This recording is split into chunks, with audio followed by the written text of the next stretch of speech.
Hi everyone, and welcome to your weekly Pick a Card Tarot readings for the week of February 6th. If we haven't met, my name is Sydney, I'm the tarot guy next door, and I use my occult knowledge and intuition to help guide you towards the life you want. I'll be doing 5-card open readings, and here are the decks that I have for you.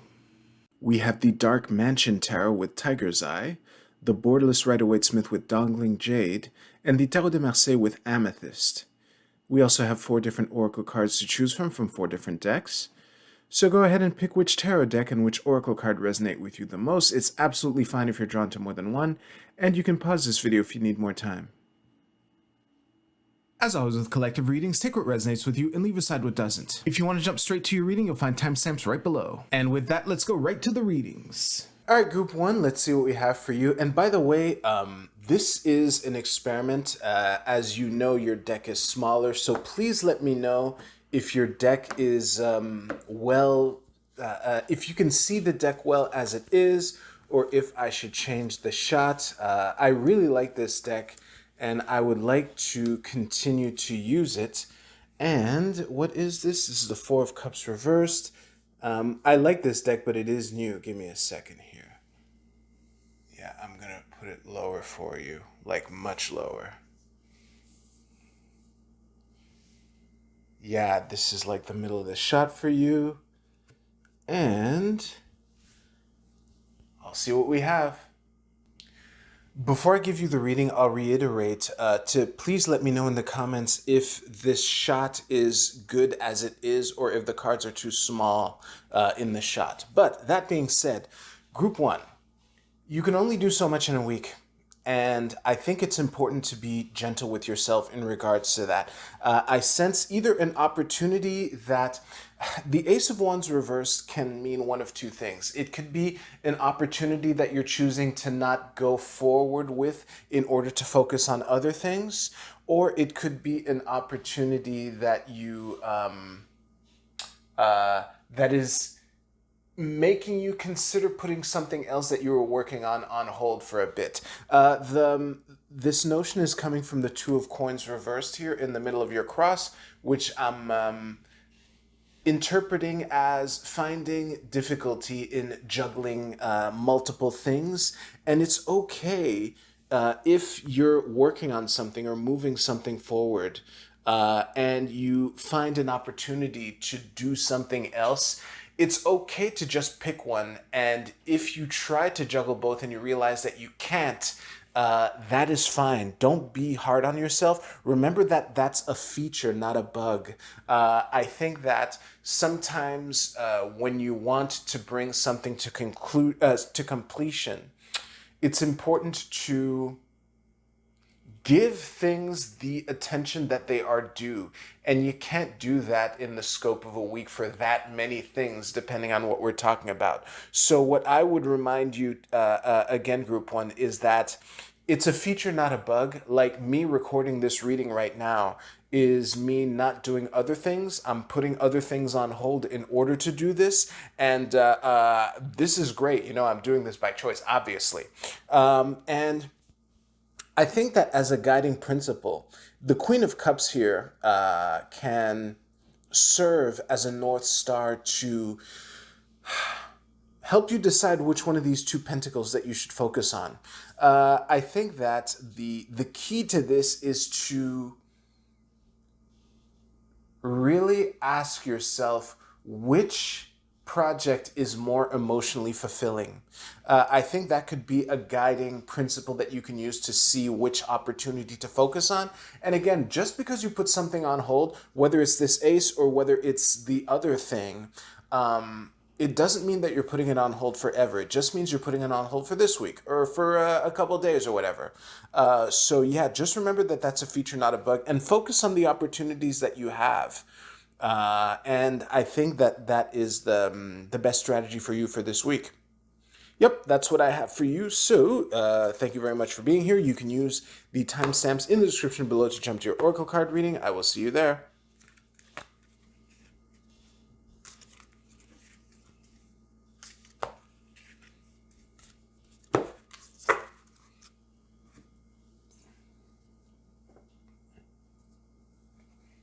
All right, group 2, let's see what we have for you for this week.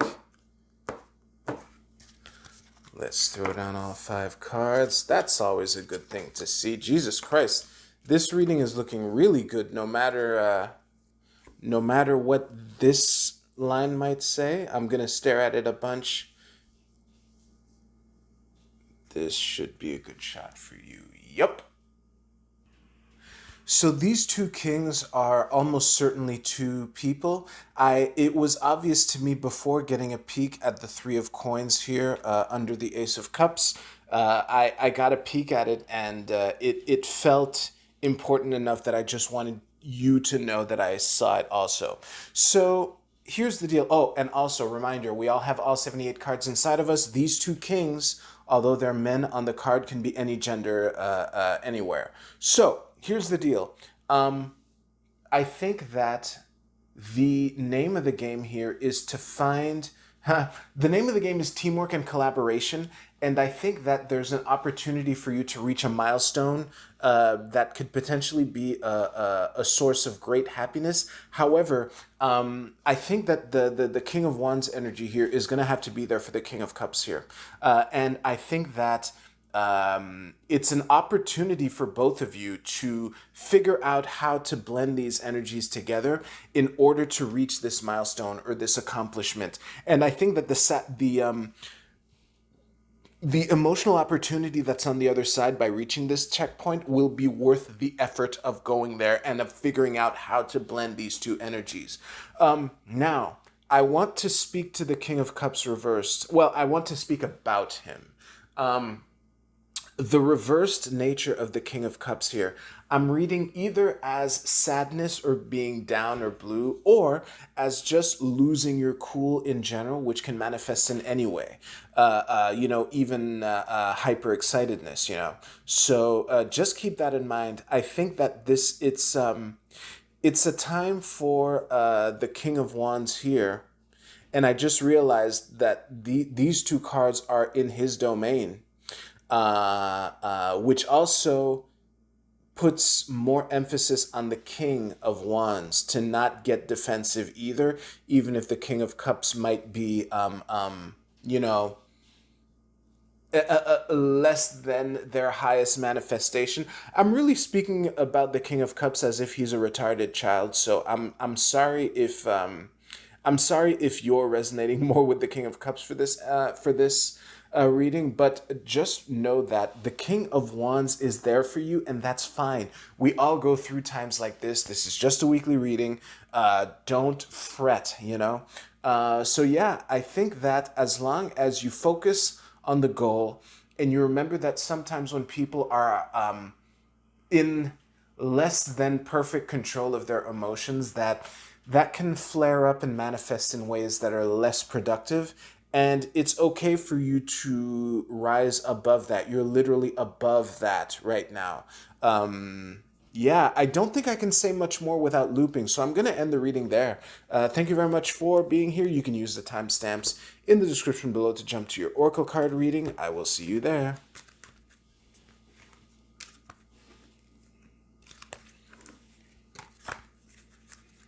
Whoops.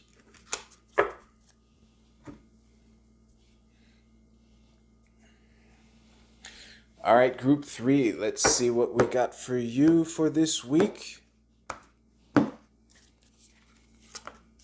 Ooh, my favorite ace. Well, this is looking nice. Give me a second here.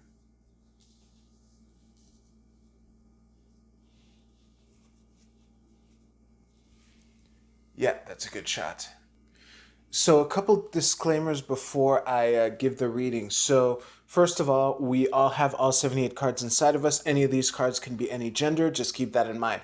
Also, whenever multiple people come up in a reading, especially for the Tarot de Marseille, I have a bias towards reading the card in the middle as you, the person I'm reading for. So keep that in mind. It might not be the case. So just keep that in mind. Now, that being said, my queen of coins here.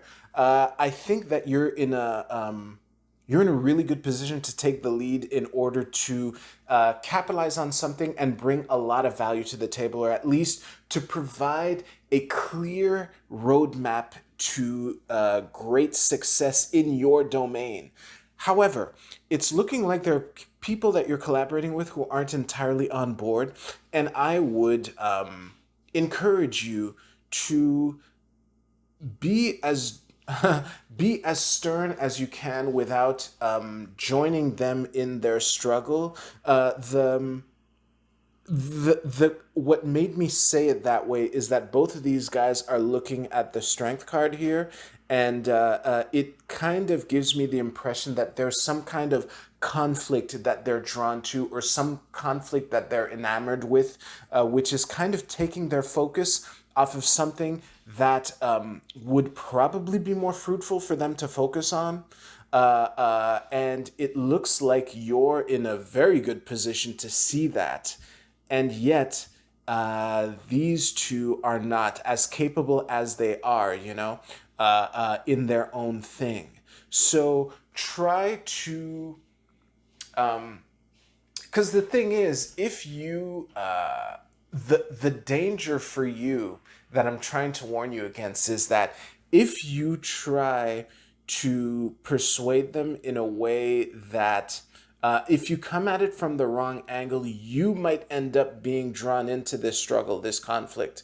And I think that would detract you from the great opportunity that you have for this week. Now, if you, it is possible that you're one of these people, in which case I would encourage you to pay close attention to the speech that I just gave the Queen of Coins, because I think that as crazy as she might seem, as crazy as it sounds to ignore this, I think that she has a very good point, and it would be beneficial for you to listen to her. And again, we all have all 78 cards inside of us, so yeah, that is what I have for you. Pretty straightforward reading, so if you don't want to watch me pick up your reading, you can use the timestamp to jump ahead a couple seconds. I'll see you in a couple seconds.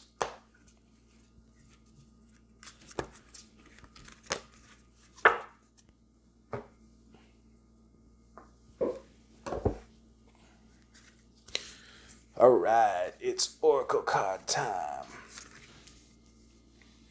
Wow, I got it perfect right away. So, Group A, your card is Discipline. I love it. This is I Ching hexagram number 7. And the keywords are exert authority, define, define. It's time to take the bull by the horns. Create a strategy, mobilize forces. So this is a on the surface, it seems like some of those keywords are kind of scattered all over the place, but I think that the main thrust of this card, and it fits pretty well with all three readings, which is kind of wild to me. It is to take action, but don't be reckless. So it is time for decisive action, but that is backed by a strategy and an intention.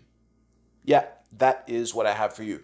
Group B, your card is Be Humble, first quarter moon in Leo.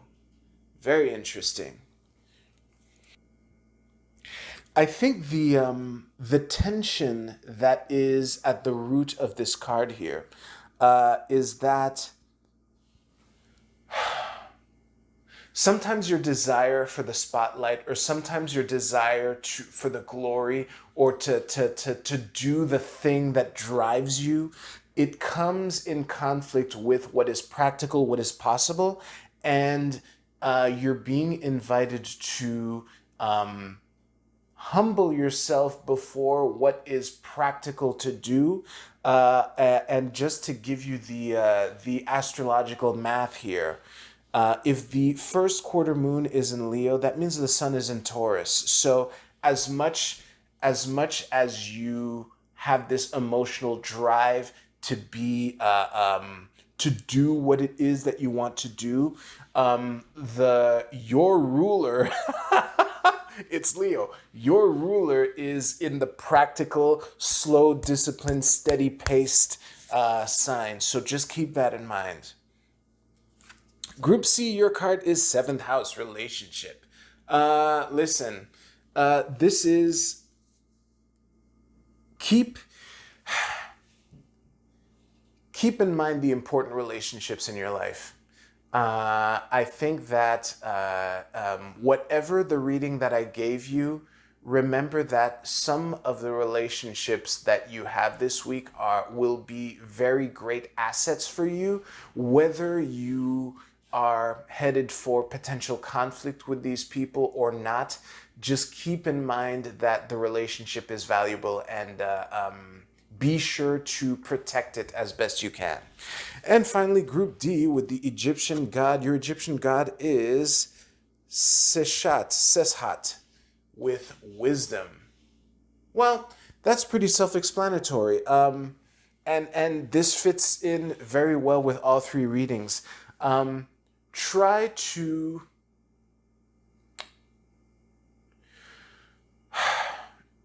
tap into the old-fashioned way of doing things. Try to tap into what is practical, what is wise. And sometimes the wise thing to do is in conflict with the funny, attractive, sexy, shiny thing to do. So when in doubt, ask yourself what the wisest, most practical thing to do is in the long term. Try to think beyond the scope of this week, Group D.